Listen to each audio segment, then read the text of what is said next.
A sparkline is a small yet powerful visual representation of your data, which allows you to analyze the, the trends and patterns of your data. So let's take a look without a full graph, right?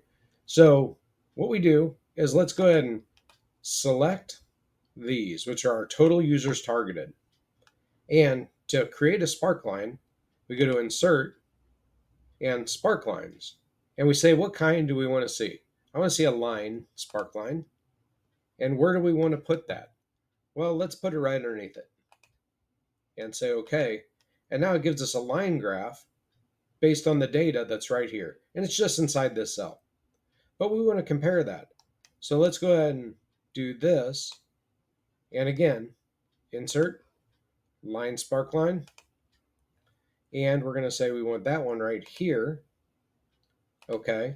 And now the engaged users based on the total users. And we can get a quick look and see how it represents to see how it's similar.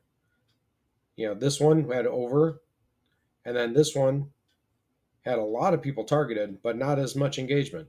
Whereas this one had a good amount targeted, but significant engagement compared to the others.